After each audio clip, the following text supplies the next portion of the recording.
the warriors of Ouagadougou, that is Burkina Faso.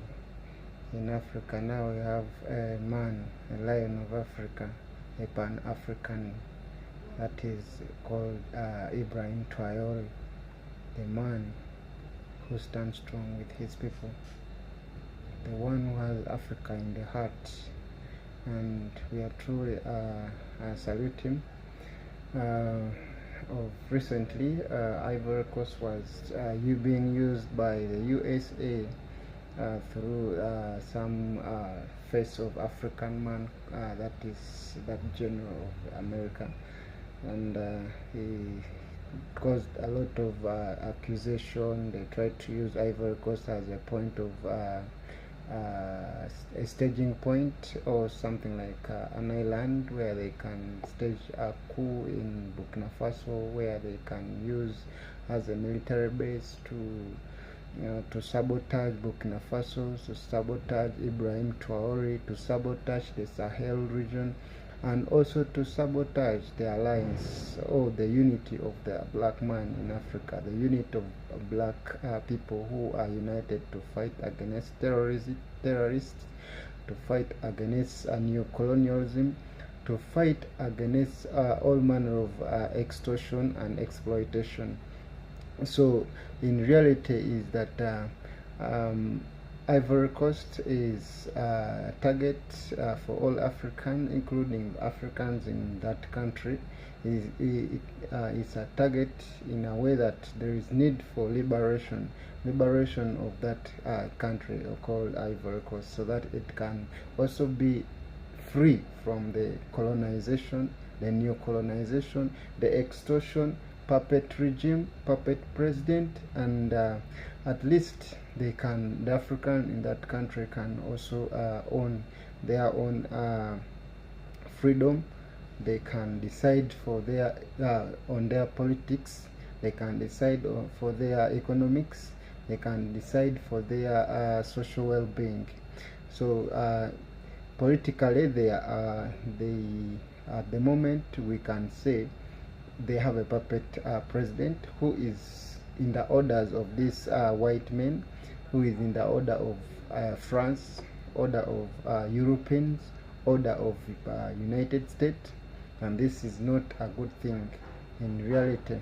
So since we already have a revolution team headed by Ibrahim Traore, who inherited it from Sankara, and from the roots of Nelson Mandela, the Mwalimu, and so many other Pan-Africanists. So we believe that in reality we are going to have a liberation of Africa. It is going to take a lot of toppling over the puppet president, puppet regimes, and to take in courage of fighting fellow black men who are going to be in taking shortcuts. I mean taking bribe from these white men to enrich themselves at the cost of a fellow black person, or at the cost of the cause. They are going to be paid to come and sabotage the operation, to sabotage the cause, to sabotage the belief. So this is reality, and we believe that for example, that is some 2 days ago, the rumor came in that there was a military coup in Ivory Coast, and this is very much expected. We are expecting, even when it fails, they say that the France deployed the military to prevent the coup. They deployed military to protect the puppet. But of course, we believe that if it has failed in Mali, it has failed in Niger, it has failed in Burkina Faso, it is failing in Gabon, it is failing in Algeria, Senegal, and Namibia. So we know that in reality they will fail. They will fail in Ivory Coast, and it will be liberated. So as a black man, I strongly support this movement. I support this revolution, and it is also being noted that the Western medias are playing that alleged coup in Ivory Coast, calling it rumors, and they are saying both the government officials and the local journalists, they are downplaying all these things. So the president, Ibrahim Traore, was seen on Wednesday, May 2020, chairing a council of ministers meeting at the presidential palace in Abidjan. They are trying to promote this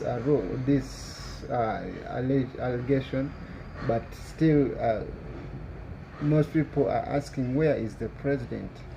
And surely there's no answer yet.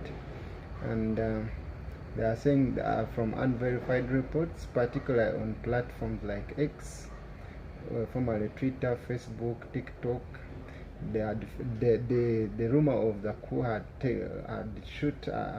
become popular, had fueled speculation of intense gun battles, the death of the chief of armed staff, and even the potential kidnapping or death of presidential authorities since May 19. Some post allegedly arrest and media blackout. However, Ivorian presidency released a statement accompanied by photographs confirming President Ouattara's active participation in the cabinet meeting. Journalists on the ground in Abidjan had also dismissed the coup claims as fake news, emphasizing the country's stability and continued functioning of government operation. There is no coup in Qatar. The country is stable and started crystal calm, and Ivorian journalists. So all this, they are trying to say that there was no coup. The people are not on the uprest. All the coup failed. So yet people are going everywhere. They are asking, where is the president? So that is what is happening in Africa. We are praying for a liberation of Ivory Coast. And so if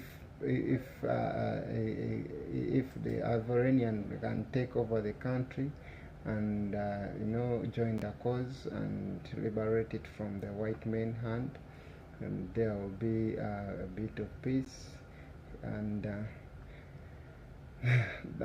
it's reported that Ivory Coast is grappling with reports of political military coup and inflicting. That's what we have been seeing, and yeah, that is about that. But then when it comes to our hero of Africa, we pray God protects him, God protects all the Pan-Africanists, and together we liberate the nation. Thank you guys for watching this short video. See you next time.